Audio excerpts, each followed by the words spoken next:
बिस्मिल्लाहिर्रहमानिर्रहीम। अस्सलाम वालेकुम। आज मैं एक बड़ी अहम बात करने लगा हूँ कि जो क्रॉनिक मरीज़ होते हैं, क्रॉनिक मरीज़ का मतलब होता है कि जिनको ऐसी बीमारियाँ होती हैं जो एक किस्म की दायमी बीमारियाँ होती हैं। मतलब हो सकता है कोई दमे की ऐसी बीमारी हो, शुगर की बीमारी हो, गुर्दों की बीमारी हो, हार्ट की बीमारी, जोड़ों की बीमारी, ऐसी बीमारी जो ज़िंदगी के साथ साथ चलती आ रही है, हम इनको क्रॉनिक एलिमेंट्स कहते हैं। तो जिन लोगों को क्रॉनिक एलिमेंट्स होते हैं, ज़ाहिर है कि उनका बार बार अपने डॉक्टर से, मुख्तलिफ़ डॉक्टरों से रब्ता होता है। और मैंने ऐसा डॉक्टर महसूस किया है कि इन मरीज़ों को उनके डॉक्टरों से ज़्यादा आगही होती है और अवेयरनेस होती है अपनी बीमारी के बारे में। उन्हें दवाइयों का भी पता होता है, उन्हें क्या करना है, किस वक्त क्या करना है, इन सारी चीज़ों की एक किस्म की आगाही होती है। वो पढ़ते भी रहते हैं। अब जब से गूगल आ गया है तो ज़ाहिर है वो उसके बारे में बहुत इन्फॉर्मेशन भी ले लेते हैं, which is a very good thing.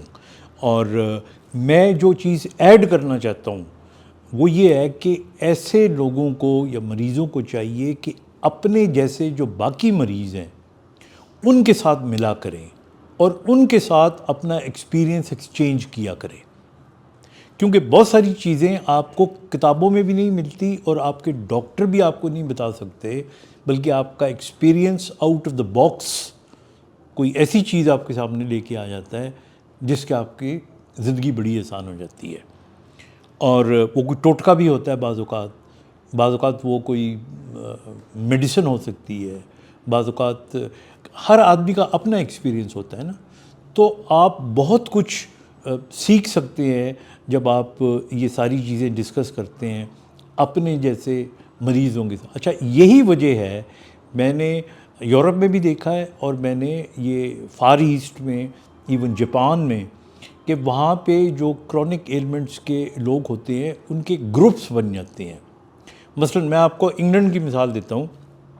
वहाँ पे एक बेज़ल गैंग्लिया ग्रुप था जिसको बेज़ल गैंग्लिया क्लब कह रहे थे। अब बेज़ल गैंग्लिया जो है ये हमारे ब्रेन में एक ग्रुप ऑफ न्यूक्लियस होते हैं, न्यूक्लियाई, सब्सटेंशिया नाइग्रा हो गया, ग्लोबस पैलिडिस, मुख्तलिफ नाम हैं, जिनमें पार्किंसन डिज़ीज़ के मरीज़ हैं। फिर इसी तरह और बीमारियों के पेशेंट जिनके अंदर एबनॉर्मल मूवमेंट्स होती हैं। तो ये पूरे का पूरा ग्रुप मिला करता था। अब वहाँ पर एक जो one of the patient was a Muslim, मैं लंदन की बात कर रहा हूँ, तो उसको चलते हुए प्रॉब्लम होती थी। अब ये किसी किताब में नहीं लिखा हुआ, लेकिन उसने अपने कुछ दोस्तों को कहा कि जी मैं जब चलता हूँ तो मैं अपने हाथ में तस्बीह पकड़ के हर कदम पे तस्बीह का एक दाने को परोलता हूँ, यूँ करता हूँ, तो मेरी चाल बेहतर हो जाती है।